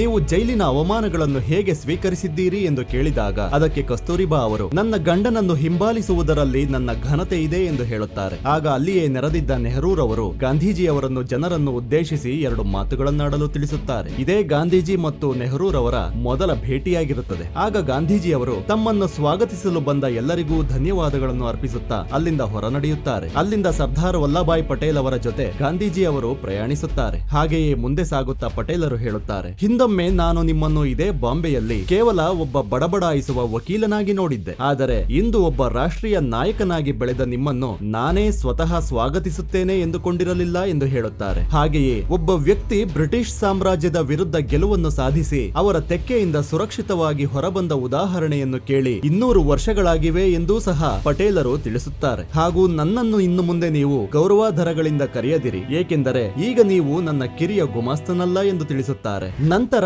ಅಂದಿನ ಸಮಾರಂಭದಲ್ಲಿ ನೆಹರೂರವರು ಅಂದಿನ ಕಾಂಗ್ರೆಸ್ ನಾಯಕರು ಹಾಗೂ ಮುಸ್ಲಿಂ ಮುಖಂಡರಾದ ಮಹಮ್ಮದ್ ಅಲಿ ಜಿನ್ನಾ ಅವರನ್ನು ಗಾಂಧೀಜಿಯವರಿಗೆ ಭೇಟಿ ಮಾಡಿಸುತ್ತಾರೆ. ಸ್ವದೇಶಿ ಆಡಳಿತಕ್ಕಾಗಿ ನಾವು ಮಾಡುತ್ತಿರುವ ಹೋರಾಟದಲ್ಲಿ ನೀವು ನಮ್ಮೊಂದಿಗೆ ಭಾಗಿಯಾಗುತ್ತೀರಿ ಎಂದು ನಾನು ಭಾವಿಸುತ್ತೇನೆ ಎಂದು ಜಿನ್ನಾ ಅವರು ಗಾಂಧೀಜಿಯವರಿಗೆ ಹೇಳುತ್ತಾರೆ. ಆಗ ನೆಹರೂರವರು ಗಾಂಧೀಜಿಯವರು ಪತ್ರಿಕಾಗೋಷ್ಠಿಯಲ್ಲಿ ಯುದ್ಧದಲ್ಲಿ ಬ್ರಿಟಿಷರಿಗೆ ಬೆಂಬಲಿಸುವುದಾಗಿ ತಿಳಿಸಿದ್ದಾರೆ ಎನ್ನುತ್ತಾರೆ. ಇತ್ತ ಪಾದ್ರಿಯು, ನಾನು ಸ್ವಇಚ್ಛೆಯಿಂದ ಸೌತ್ ಆಫ್ರಿಕಾಗೆ ಬರಲಿಲ್ಲ, ಪ್ರೊಫೆಸರ್ ಗೋಖಲೆ ಅವರು ನನ್ನನ್ನು ಕಳಿಸಿದರು ಎಂದು ತಿಳಿಸುತ್ತಾರೆ. ಆಗ ಪ್ರೊಫೆಸರ್ ಗೋಪಾಲಕೃಷ್ಣ ಗೋಖಲೆ ಅವರು ಗಾಂಧೀಜಿಯವರಿಗೆ ವಿವರಿಸುತ್ತಾ ಹೋಗುತ್ತಾರೆ, ನಾವೆಲ್ಲರೂ ಭಾರತವನ್ನು ಒಂದು ರಾಷ್ಟ್ರವಾಗಿ ಕಟ್ಟಲು ಪ್ರಯತ್ನಿಸುತ್ತಿದ್ದೇವೆ, ಆದರೆ ಈ ಬ್ರಿಟಿಷರು ನಮ್ಮನ್ನು ಧರ್ಮಗಳಿಂದ, ಪ್ರಾಂತ್ಯಗಳಿಂದ, ಸಂಸ್ಥಾನಗಳ ಮುಖೇನವಾಗಿ ಒಡೆಯುತ್ತಲೇ ಬಂದಿದ್ದಾರೆ ಎಂದು ತಿಳಿಸುತ್ತಾರೆ. ನೀವು ಸೌತ್ ಆಫ್ರಿಕಾದಲ್ಲಿ ಏನನ್ನು ಬರೆಯುತ್ತಿದ್ದರೋ ಆ ಕೆಲಸ ಇಲ್ಲಿ ಭಾರತದಲ್ಲಿ ಆಗಬೇಕಿದೆ ಎನ್ನುತ್ತಾರೆ. ಆಗ ಗಾಂಧೀಜಿಯವರು, ನಾನು ಭಾರತದ ಬಗ್ಗೆ ಸಾಕಷ್ಟು ತಿಳಿದುಕೊಳ್ಳಬೇಕಾಗಿದೆ, ಕಲಿಯಬೇಕಾಗಿದೆ ಮತ್ತು ತನ್ನ ವಕೀಲ ವೃತ್ತಿಯ ಅಭ್ಯಾಸವನ್ನು ಪುನರಾರಂಭಿಸಬೇಕಾಗಿದೆ ಎನ್ನುತ್ತಾರೆ. ಹಾಗೂ ಒಂದು ಪತ್ರಿಕೆಯನ್ನು ನಡೆಸುವುದಕ್ಕೆ ಸಾಕಷ್ಟು ಹಣದ ಅವಶ್ಯಕತೆ ಇದೆ ಎನ್ನುತ್ತಾರೆ. ನಂತರ ಗೋಖಲೆಯವರು ಗಾಂಧೀಜಿಯವರಿಗೆ ತಮ್ಮ ವಕೀಲ ವೃತ್ತಿಯನ್ನು ನಿಲ್ಲಿಸುವಂತೆ ಸಲಹೆ ನೀಡುತ್ತಾರೆ, ಏಕೆಂದರೆ ಭಾರತದಲ್ಲಿ ಬಹಳಷ್ಟು ಮಂದಿ ಶ್ರೀಮಂತರಿದ್ದಾರೆ ಮತ್ತು ಭಾರತವನ್ನು ಗುಲಾಮತನ ಮತ್ತು ನಿರಾಸಕ್ತಿಯಿಂದ ಮೇಲೆತ್ತಬಲ್ಲ ಕೆಲವರ ಪ್ರಯತ್ನವನ್ನು ಪೋಷಿಸುವುದು ಅವರ ವಿಶೇಷತೆಯಾಗಿದೆ. ನನಗೆ ಇವರ ಮೇಲೆ ನಂಬಿಕೆ ಇದೆ, ನೀವು ನಿಮ್ಮ ಪತ್ರಿಕೋದ್ಯಮವನ್ನು ಪ್ರಾರಂಭ ಮಾಡಿ ಎನ್ನುತ್ತಾರೆ. ಆಗ ಗಾಂಧೀಜಿಯವರು, ಭಾರತವು ನನಗೆ ಪರದೇಶದಂತೆ ಭಾಸವಾಗುತ್ತದೆ ಎನ್ನುತ್ತಾರೆ. ಅದಕ್ಕೆ ಗೋಖಲೆಯವರು, ಹಾಗಿದ್ದರೆ ನಿಮ್ಮ ದೃಷ್ಟಿಕೋನವನ್ನು ಬದಲಾಯಿಸಿಕೊಳ್ಳಿ, ಭಾರತದ ಬಗ್ಗೆ ಪರಿಚಯವಿಲ್ಲವಿದ್ದರೆ ಪರಿಚಯಿಸಿಕೊಳ್ಳುವ ಪ್ರಯತ್ನ ಮಾಡಿ. ಈಗ ನಿಮ್ಮ ಕಣ್ಣ ಮುಂದೆ ನೀವು ನೋಡುತ್ತಿರುವುದು ಭಾರತವಲ್ಲ, ನಿಜವಾದ ಭಾರತ ಬೇರೆಯದ್ದೇ ರೀತಿಯಲ್ಲಿದೆ, ಅದರ ಎಲ್ಲಾ ಮೂಲೆಗಳಿಗೂ ಸ್ವತಃ ನೀವೇ ಹೋಗಿ ತಿಳಿದುಕೊಳ್ಳಿ ಎಂದು ಸಲಹೆ ನೀಡುತ್ತಾರೆ. ಆಗ ಜಗತ್ತಿಗೆ ಏನು ಹೇಳಬೇಕೆಂದು ನಿಮ್ಮ ಅಂತರಾತ್ಮಕ್ಕೆ ತೋಚುತ್ತದೆ, ಅದನ್ನು ನಾವು ಕೇಳಲು ಬಯಸುತ್ತೇವೆ. ಜೊತೆಗೆ ನಾನು ಶಾಂತಿಯುತವಾಗಿ ಮರಣ ಹೊಂದುತ್ತೇನೆ ಎಂದು ನನಗೆ ತಿಳಿದಿದೆ, ಭಾರತ ಮಾತೆ ತನ್ನ ಬಗ್ಗೆ ತಾನು ಹೆಮ್ಮೆ ಪಡುವಂತೆ ಮಾಡಿ ಎಂದು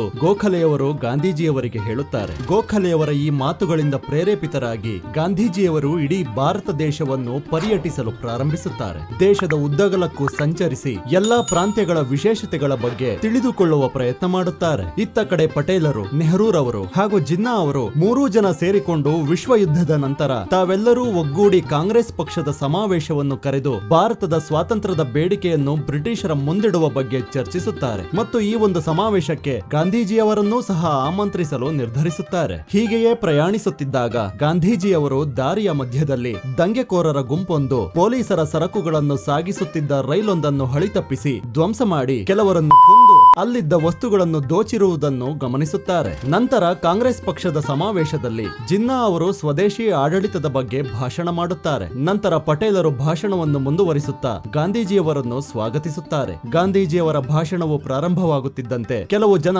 ನಿರಾಸಕ್ತರಾಗಿ ಸಮಾವೇಶದಿಂದ ಎದ್ದು ಹೊರ ನಡೆಯುತ್ತಿರುತ್ತಾರೆ. ನಂತರ ಗಾಂಧೀಜಿಯವರ ಭಾಷಣ ಆಸಕ್ತಿಕರವೆನಿಸಿ ಕೆಲವು ಜನ ಇತ್ತ ಕಡೆ ಗಮನ ಕೊಡುತ್ತಾರೆ. ಗಾಂಧೀಜಿಯವರು ಸಂಪೂರ್ಣ ಭಾರತದ ಪ್ರವಾಸವನ್ನು ಮಾಡಿದರ ಅನುಭವವನ್ನು ಹಂಚಿಕೊಳ್ಳುತ್ತಾ ಮಾತುಗಳನ್ನು ಮುಂದುವರಿಸುತ್ತಾರೆ. ಭಾರತದ ಜನರು ಅಸ್ಪೃಶ್ಯರು, ನಮ್ಮ ರಾಜಕೀಯವು ಕೇವಲ ಒಂದು ಹೊತ್ತಿನ ರೊಟ್ಟಿಗೆ ಸೀಮಿತವಾಗಿದೆ, ನಾವು ಅನಕ್ಷರಸ್ಥರಿರಬಹುದು ಆದರೆ ಕುರುಡರಲ್ಲ. ಭಾರತದ ಸ್ವಾತಂತ್ರ್ಯದ ವಿಷಯವಾಗಿ ಬ್ರಿಟಿಷರ ಶಕ್ತಿಯನ್ನು ಕುಗ್ಗಿಸಲು ಬಯಸುವ ಯಾವುದೇ ಶ್ರೀಮಂತ ಮತ್ತು ಶಕ್ತಿಯುತ ವ್ಯಕ್ತಿಗಳಿಗೆ ತಮ್ಮ ನಿಷ್ಠೆಯನ್ನು ನೀಡಲು ಅವರು ಯಾವುದೇ ಕಾರಣವನ್ನು ಹುಡುಕುವುದಿಲ್ಲ. ಹಾಗಾಗಿ ನಮ್ಮ ಸಂಘಟನೆಯು ಭಾರತವನ್ನು ಪ್ರತಿನಿಧಿಸುತ್ತದೆ ಎಂದು ನಾವು ಪ್ರಪಂಚಕ್ಕೆ ಹೇಳಲು ಬಯಸುತ್ತೇವೆ ಎನ್ನುತ್ತಾರೆ. ಭಾರತವು 7 ಲಕ್ಷ ಹಳ್ಳಿಗಳನ್ನು ಹೊಂದಿದೆ, ನಾವೆಲ್ಲರೂ ಈ ರೀತಿಯಾಗಿ ಹೊಂದಾಣಿಕೆ ಇಲ್ಲದೆ ತಮ್ಮ ತಮ್ಮದೇ ಆದ ರೀತಿಯಲ್ಲಿ ಮುಂದುವರೆದರೆ ನಾವು ಭಾರತವನ್ನು ಪ್ರತಿನಿಧಿಸಲು ಸಾಧ್ಯವಿಲ್ಲ ಎಂದು ಹೇಳುತ್ತಾರೆ. ಹಾಗೂ ನಾವೆಂದಿಗೂ ಒಟ್ಟಾರೆಯಾಗಿ ಒಂದು ದೇಶವಾಗಿ ಬ್ರಿಟಿಷರನ್ನು ಎದುರಿಸಲು ಸಾಧ್ಯವಿಲ್ಲ ಎಂದು ಹೇಳುತ್ತಾ ತಮ್ಮ ಭಾಷಣವನ್ನು ಮುಗಿಸುತ್ತಾರೆ. ಅವರ ಈ ಭಾಷಣಕ್ಕೆ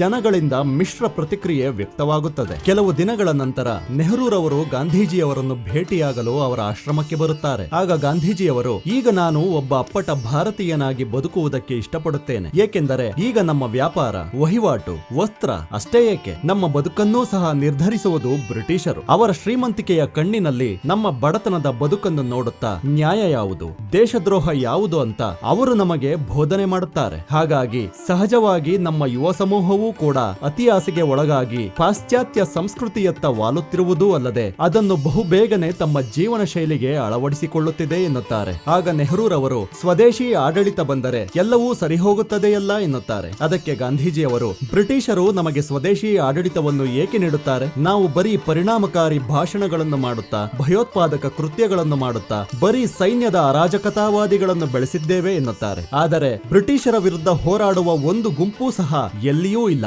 ಆದರೆ ನಾನು ನಿಮ್ಮನ್ನು ಹೋರಾಟದ ವಿರುದ್ಧ ಎಂದು ಭಾವಿಸಿದ್ದೆ. ನೋಡಿ, ಎಲ್ಲಿ ಅನ್ಯಾಯವಾಗಿದೆಯೋ ಅಲ್ಲಿ ನಾನು ಎಂದಿಗೂ ಹೋರಾಟದಲ್ಲಿ ನಂಬಿಕೆ ಇಟ್ಟಿದ್ದೇನೆ. ಈಗ ಪ್ರಶ್ನೆ ಏನೆಂದರೆ, ನೀವು ವಸ್ತುಸ್ಥಿತಿಯನ್ನು ಬದಲಾಯಿಸಲು ಹೋರಾಡುತ್ತಿದ್ದೀರೋ ಅಥವಾ ಶಿಕ್ಷಿಸಲು? ನಾನೀಗ ಕಂಡುಕೊಂಡಿರುವ ಸತ್ಯವೇನೆಂದರೆ, ನಾವೆಲ್ಲರೂ ಪಾಪಗಳನ್ನು ಮಾಡಿದ್ದೇವೆ. ಹಾಗಾಗಿ ಶಿಕ್ಷಿಸುವ ಕಾರ್ಯವನ್ನು ದೇವರಿಗೆ ಬಿಡೋಣ. ಮತ್ತು ನಮಗೆ ನಿಜವಾಗಲೂ ವಸ್ತುಸ್ಥಿತಿಗಳನ್ನು ಬದಲಾಯಿಸುವ ಇಚ್ಛೆ ಇದ್ದರೆ ರೈಲುಗಳನ್ನು ದೋಚುವ ಬದಲಾಗಿ, ಕತ್ತಿಯಿಂದ ಒಬ್ಬರನ್ನು ಕೊಲ್ಲುವ ಬದಲಾಗಿ ಇನ್ನೂ ಅನೇಕ ಉತ್ತಮವಾದ ಮಾರ್ಗಗಳಿವೆ ಎನ್ನುತ್ತಾರೆ. ನಂತರ ಒಬ್ಬ ಮುದುಕ ಗಾಂಧೀಜಿಯವರನ್ನು ಹುಡುಕಿಕೊಂಡು ಅವರ ಆಶ್ರಮಕ್ಕೆ ಬರುತ್ತಾನೆ. ಅವರ ಗ್ರಾಮದಲ್ಲಿನ ರೈತರ ಕಷ್ಟಗಳನ್ನು ಗಾಂಧೀಜಿಯವರಲ್ಲಿ ಹೇಳಿಕೊಳ್ಳುತ್ತಾನೆ. ನಂತರ ಅವನ ಕಷ್ಟಗಳನ್ನು ತಿಳಿಯಲು ಗಾಂಧೀಜಿಯವರು ಆತನ ಊರಿಗೆ ಹೋಗಲು ಸಿದ್ಧರಾಗುತ್ತಾರೆ. ಆದರೆ ಗಾಂಧೀಜಿಯವರು ಆ ಊರಿಗೆ ಬರುವ ಮುನ್ನವೇ ವಿಷಯವು ಎಲ್ಲರಿಗೂ ತಿಳಿದು ಅಲ್ಲಿ ಸಾವಿರಾರು ಮಂದಿ ಸೇರಿರುತ್ತಾರೆ. ಇದನ್ನು ಕಂಡ ಅಲ್ಲಿನ ಪೊಲೀಸರು ಸಹ ಗಾಬರಿಗೊಂಡಿರುತ್ತಾರೆ. ಅವರು ಗಾಂಧೀಜಿಯವರನ್ನು ಕಂಡು ರೈಲ್ವೆ ನಿಲ್ದಾಣದಲ್ಲಿಯೇ ಅವರನ್ನು ತಡೆಯಲು ಮುಂದಾಗುತ್ತಾರೆ. ಆದರೆ ವಿಫಲರಾಗುತ್ತಾರೆ. ಅಲ್ಲಿ ಆ ಊರಿನ ಒಬ್ಬ ಹಿರಿಯ ವ್ಯಕ್ತಿ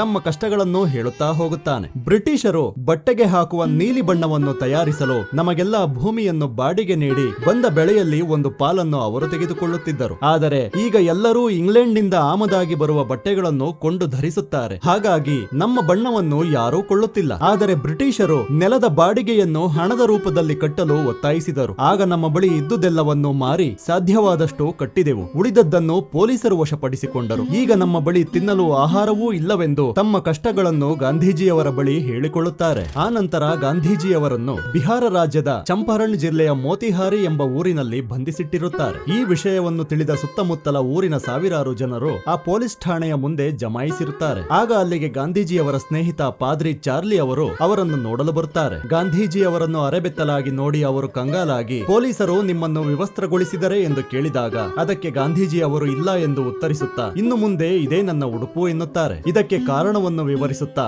ನಾನೂ ಅವರಲ್ಲಿ ಒಬ್ಬನಾಗಬೇಕು ಎಂದರೆ ನಾನು ಅವರಂತೆಯೇ ಬದುಕಬೇಕು ಎನ್ನುತ್ತಾರೆ. ನಂತರ ಚಾರ್ಲಿ ಅವರು, ಹೊರಗಡೆ ಜನರು ನಿಮ್ಮನ್ನು ಬಾಪು ಎಂದು ಕರೆಯುತ್ತಿದ್ದಾರೆ. ಬಾಪು ಎಂದರೆ ತಂದೆ ಎಂದು ಅರ್ಥವಲ್ಲವೇ ಎನ್ನುತ್ತಾನೆ. ಅದಕ್ಕೆ ಗಾಂಧೀಜಿಯವರು ಹಾಸ್ಯಾಸ್ಪದವಾಗಿ ಉತ್ತರಿಸುತ್ತಾ, ನನಗೂ ವಯಸ್ಸಾಗುತ್ತಿದೆಯಲ್ಲ ಅದಕ್ಕೆ ಎನ್ನುತ್ತಾರೆ. ನಂತರ ಚಾರ್ಲಿ ಅವರು ನನ್ನಿಂದ ಏನು ಸಹಾಯವಾಗಬೇಕೆಂದು ಕೇಳಿದಾಗ ಅದಕ್ಕೆ ಗಾಂಧೀಜಿಯವರು ಚಾರ್ಲಿ ಅವರ ಕೈಗೆ ಒಂದು ಪತ್ರವನ್ನಿಟ್ಟು ಒಂದು ಸಹಾಯವನ್ನು ಯಾಚಿಸುತ್ತಾರೆ. ಅದನ್ನು ನೆರವೇರಿಸಲು ಚಾರ್ಲಿ ಅವರು ಭಾರತವನ್ನು ಬಿಟ್ಟು ತೆರಳಬೇಕಾಗುತ್ತದೆ. ಹೀಗಾಗಿ ಅವರು ತನ್ನ ಸ್ನೇಹಿತ ಗಾಂಧೀಜಿಯವರಿಗೆ ವಿದಾಯವನ್ನು ಹೇಳಿ ಅಲ್ಲಿಂದ ಹೊರಡುತ್ತಾರೆ. ನಂತರ ಗಾಂಧೀಜಿಯವರು ನ್ಯಾಯಾಲಯಕ್ಕೆ ಹಾಜರಾಗುವ ಹೊತ್ತಿಗೆ ಚಾರ್ಲಿ ಅವರು ಈ ವಿಷಯವನ್ನು ಜಗತ್ತಿನ ಎಲ್ಲಾ ಕಡೆಗೂ ಹಬ್ಬಿಸಿರುತ್ತಾರೆ. ಆ ಕಾರಣವಾಗಿ ನ್ಯಾಯಾಲಯದ ಆವರಣದಲ್ಲಿ ಪತ್ರಕರ್ತರು, ಸಾರ್ವಜನಿಕರೂ ಸೇರಿದಂತೆ ಸಾಕಷ್ಟು ಮಂದಿ ಸೇರಿರುತ್ತಾರೆ. ಇದನ್ನು ಕಂಡು ಅಲ್ಲಿನ ನ್ಯಾಯಾಧೀಶರೇ ಬೆರಗಾಗುತ್ತಾ ಈ ಬಗ್ಗೆ ತನ್ನ ಸಹೋದ್ಯೋಗಿಯಿಂದ ಮಾಹಿತಿಯನ್ನು ಪಡೆಯುತ್ತಾರೆ. ನಂತರ ನ್ಯಾಯಾಧೀಶರು ಎಲ್ಲೆಡೆ ಶಾಂತಿಯನ್ನು ಕದಡುತ್ತಿರುವ ಕಾರಣಕ್ಕಾಗಿ ನಿಮ್ಮನ್ನು ಈ ಪ್ರಾಂತ್ಯದಿಂದ ಹೊರಗಿಡಬೇಕೆಂದು ಪ್ರಕರಣ ದಾಖಲಾಗಿದೆ ಎನ್ನುತ್ತಾರೆ. ಆಗ ಗಾಂಧೀಜಿ ಅವರು ಗೌರವಪೂರ್ವಕವಾಗಿ ನಾನು ಹೊರಹೋಗಲು ತಿರಸ್ಕರಿಸುತ್ತೇನೆ ಎನ್ನುತ್ತಾರೆ. ಆಗ ನ್ಯಾಯಾಧೀಶರು ನಿಮಗೆ ಜೈಲಿಗೆ ಹೋಗಲು ಇಷ್ಟವಿದೆಯೇ ಎಂದು ಕೇಳಿದಾಗ ಅದಕ್ಕೆ ಗಾಂಧೀಜಿಯವರು ಅದು ನಿಮ್ಮ ಇಚ್ಛೆ ಎನ್ನುತ್ತಾರೆ. ನಂತರ ನ್ಯಾಯಾಧೀಶರು ಈ ಪ್ರಕರಣ ಇತ್ಯರ್ಥವಾಗುವವರೆಗೂ 100 ರೂಪಾಯಿಗಳ ಜಾಮೀನಿನ ಮೇಲೆ ನಿಮ್ಮನ್ನು ಬಿಡುಗಡೆ ಮಾಡಲು ನಿರ್ಧರಿಸಿದ್ದೇನೆ ಎನ್ನುತ್ತಾರೆ. ಅದಕ್ಕೆ ಗಾಂಧೀಜಿಯವರು ನಾನು 100 ರೂಪಾಯಿಗಳನ್ನು ಶಿಕ್ಷೆಯನ್ನು ಕೊಡಲು ಧಿಕ್ಕರಿಸುತ್ತೇನೆ ಎನ್ನುತ್ತಾರೆ. ನಂತರ ಪರಿಸ್ಥಿತಿಯ ತೀವ್ರತೆಯನ್ನು ಅರಿತ ನ್ಯಾಯಾಧೀಶರು ಅವರಿಗೆ ಉಚಿತವಾಗಿಯೇ ಜಾಮೀನು ನೀಡುತ್ತಾರೆ. ಆಗ ಆ ನ್ಯಾಯಾಲಯದ ಆವರಣಕ್ಕೆ ಬರುವ ಕೆಲ ಬಿಹಾರದ ಯುವಕರು ತಾವು ನೆಹರೂರವರೊಟ್ಟಿಗೆ ಕೇಂಬ್ರಿಡ್ಜ್ ನಲ್ಲಿ ಓದುತ್ತಿದ್ದ ಸ್ನೇಹಿತರು ಎಂದು ತಮ್ಮನ್ನು ತಾವು ಪರಿಚಯಿಸಿಕೊಳ್ಳುತ್ತಾರೆ. ಹಾಗೂ ನೆಹರೂರವರ ಕೋರಿಕೆಯ ಮೇರೆಗೆ ನಾವು ನಿಮಗೆ ಸಹಾಯವನ್ನು ಮಾಡಲು ಇಲ್ಲಿಗೆ ಬಂದಿರುವುದಾಗಿ ತಿಳಿಸುತ್ತಾರೆ. ಆಗ ಗಾಂಧೀಜಿಯವರು ಇಲ್ಲಿ ಏನು ಮಾಡಲಾಗುತ್ತಿದೆ ಎಂಬುದನ್ನು ತರ್ಕಬದ್ಧವಾಗಿ ದಾಖಲಿಸಲು ನಾನು ಬಯಸುತ್ತೇನೆ. ಈ ವಿಚಾರವಾಗಿ ನೀವು ರೈತರೊಂದಿಗೆ ಬದುಕಬೇಕಾಗುತ್ತದೆ ಹಾಗೂ ಈ ಕಾರ್ಯದಲ್ಲಿ ಸಾಕಷ್ಟು ಅಪಾಯವೂ ಇದೆ ಎಂದು ಅವರನ್ನು ಎಚ್ಚರಿಸುತ್ತಾರೆ. ಆದರೂ ಈ ಕಾರ್ಯವನ್ನು ಮಾಡಲು ತಾವುಗಳು ಸಿದ್ಧರಿರುವುದಾಗಿ ಆ ಯುವಕರು ತಿಳಿಸುತ್ತಾರೆ. ಕೆಲವು ತಿಂಗಳ ನಂತರ ಬ್ರಿಟಿಷ್ ರಾಜ್ಯಪಾಲರ ನಿವಾಸದಲ್ಲಿ ಗಾಂಧೀಜಿಯವರ ಬೇಡಿಕೆಗಳ ಕುರಿತಾಗಿ ಚರ್ಚೆ ನಡೆದು ಆಗಿರುವ ಘಟನೆಗಳ ತೀವ್ರತೆಯನ್ನರಿತು ಕೊನೆಗೆ ಅಂಗೀಕರಿಸುತ್ತಾರೆ. ಗಾಂಧೀಜಿಯವರು ಮುಂದಿಟ್ಟಿದ್ದ ಬೇಡಿಕೆಗಳೇನೆಂದರೆ ಬ್ರಿಟಿಷರು ರೈತರಿಗೆ ನೀಡುವ ಭೂಮಿಯ ಬಾಡಿಗೆಯನ್ನು ಕಡಿಮೆ ಮಾಡುವುದು, ರೈತರಿಗೆ ತಮಗೆ ಇಷ್ಟ ಬಂದ ಬೆಳೆಯನ್ನು ಬೆಳೆಯಲು ಅನುಮತಿಯನ್ನು ನೀಡುವುದು ಹಾಗೂ ರೈತರ ಕುಂದುಕೊರತೆಗಳನ್ನು ಆಲಿಸಲು ಸಮಿತಿಯೊಂದನ್ನು ರಚಿಸುವುದು. ನಂತರ ಜಿನ್ನಾ ಅವರ ನಿವಾಸದಲ್ಲಿ ಜಿನ್ನಾ, ಗಾಂಧೀಜಿ, ಪಟೇಲರು, ಮುಸ್ಲಿಂ ಮುಖಂಡ ಮೌಲಾನಾ ಆಜಾದ್, ಕೃಪಲಾನಿಯವರು ಹಾಗೂ ನೆಹರೂರವರೆಲ್ಲರೂ ಸೇರಿ ಚರ್ಚೆ ನಡೆಸುತ್ತಾರೆ. ಪಟೇಲರು ಮಾತು ಶುರು ಮಾಡುತ್ತಾ ಬ್ರಿಟಿಷ್ ಸರ್ಕಾರದ ಹೊಸ ಶಾಸನದ ಬಗ್ಗೆ ವಿವರಿಸುತ್ತಾರೆ. ಅದೇನೆಂದರೆ ಆಧಾರವಿಲ್ಲದೆ ಬಂಧಿಸುವುದು ಮತ್ತು ದೇಶದ್ರೋಹ ಎಂದು ಪರಿಗಣಿಸಲಾದ ವಸ್ತುಗಳನ್ನು ಹೊಂದಿದ್ದಕ್ಕಾಗಿ ವಿಚಾರಣಾರಹಿತ ಸೆರೆವಾಸವನ್ನು ನೀಡುವುದು ಮತ್ತು ಅವರು ಗಾಂಧೀಜಿಯವರ ಬರವಣಿಗೆಗಳ ಮೇಲೆ ಹೆಚ್ಚಿನ ನಿಗಾ ಇಟ್ಟಿದ್ದಾರೆ ಎಂದು ತಿಳಿಸುತ್ತಾರೆ. ಇದಕ್ಕೆ ಜಿನ್ನಾ ಅವರು ಊಹಿಸಲು ಸಾಧ್ಯವಾಗದಂತಹ ಮಟ್ಟದಲ್ಲಿ ನೇರವಾದ ಪ್ರತ್ಯುತ್ತರವನ್ನು ನೀಡುವಂತಹ ಸಲಹೆಯನ್ನು ನೀಡುತ್ತಾರೆ. ಆಗ ಗಾಂಧೀಜಿಯವರು ಜಿನ್ನಾ ಅವರ ಮಾತಿಗೆ ಧ್ವನಿಗೂಡಿಸುತ್ತಾ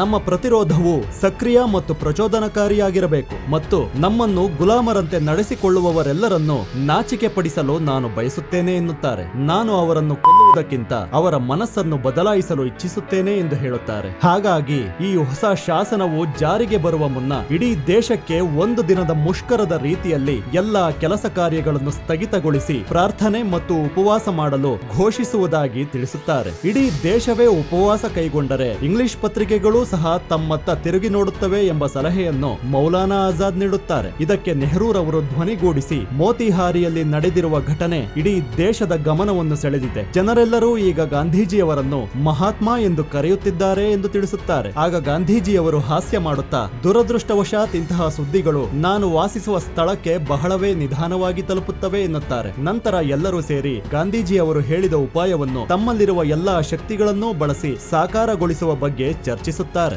ಮರುದಿನ ಬ್ರಿಟಿಷ್ ಅಧಿಕಾರಿಯೊಬ್ಬ ತನ್ನ ಮೇಲಧಿಕಾರಿಗೆ ಡೆಲ್ಲಿ, ಬಾಂಬೆ, ಕರಾಚಿ, ಕಲ್ಕತ್ತಾ, ಮಡ್ರಾಸ್ ಮತ್ತು ಬೆಂಗಳೂರು ಸೇರಿದಂತೆ ಭಾರತದಾದ್ಯಂತ ಬಸ್ಗಳು, ರೈಲ್ಗಳು ಮತ್ತು ಮಾರ್ಕೆಟ್ಗಳು ಹಾಗೂ ಎಲ್ಲಾ ರೀತಿಯ ವ್ಯವಹಾರ ವಹಿವಾಟುಗಳು ಅಘೋಷಿತವಾಗಿ ಅಂದಿನ ದಿನ ತಮ್ಮ ಕಾರ್ಯಗಳನ್ನು ಮುಷ್ಕರದ ರೀತಿಯಲ್ಲಿ ಸ್ಥಗಿತಗೊಳಿಸಿರುವುದನ್ನು ಖಚಿತಪಡಿಸುತ್ತಾನೆ. ನಾವೀಗ ನಮ್ಮ ಸೈನ್ಯವನ್ನು ಕಣಕ್ಕಿಳಿಸದೆ ಹೋದರೆ ಪರಿಸ್ಥಿತಿಯು ಕೈಮೀರುವ ಮಟ್ಟಕ್ಕೆ ಹೋಗುತ್ತದೆ ಎಂದು ಹೇಳುತ್ತಾನೆ. ನಾಳೆಯಿಂದ ಅವರು ತಮ್ಮದೇ ಆದ ವಾರ್ತಾ ಪತ್ರಿಕೆಯನ್ನು ಪ್ರಾರಂಭಿಸುತ್ತಿದ್ದಾರೆ ಮತ್ತು ಅವರು ವಿಕ್ಟೋರಿಯಾ ರಸ್ತೆಯಲ್ಲಿ ಮೆರವಣಿಗೆಗೆ ಕರೆ ನೀಡಿದ್ದಾರೆ ಎಂದು ಹೇಳುತ್ತಾನೆ. ಆಗ ಬ್ರಿಟಿಷ್ ಮೇಲಧಿಕಾರಿಯು ಗಾಂಧೀಜಿಯವರನ್ನು ತಕ್ಷಣವೇ ಬಂಧಿಸಲು ಆದೇಶಿಸುತ್ತಾನೆ. ನಂತರ ಜೈಲಿನಲ್ಲಿರುವ ಗಾಂಧೀಜಿಯವರನ್ನು ನೆಹರೂರವರು ಭೇಟಿಯಾಗಲು ಬರುತ್ತಾರೆ. ನಿಮ್ಮ ಬಂಧನದ ನಂತರ ಗಲಭೆಗಳೆಲ್ಲವೂ ಬಹುತೇಕ ಕಡಿಮೆಯಾಗಿದೆ ಎಂದವರು ತಿಳಿಸುತ್ತಾರೆ. ನಾನು, ಪಟೇಲರು ಮತ್ತು ಕೃಪಲಾನಿಯವರು ಸಾಧ್ಯವಾದಷ್ಟು ತಡೆಯಲು ಪ್ರಯತ್ನಿಸುತ್ತಿದ್ದೇವೆ. ಈ ಗಲಭೆಯಲ್ಲಿ ಕೆಲವು ಆಂಗ್ಲ ಪ್ರಜೆಗಳ ಸಾವಾಗಿದೆ ಮತ್ತು ಸೈನ್ಯವು ಹೋರಾಟಗಾರರ ಮೇಲೆ ಅಮಾನುಷವಾಗಿ ದಾಳಿ ಮಾಡುತ್ತಿದೆ. ಸರ್ಕಾರವು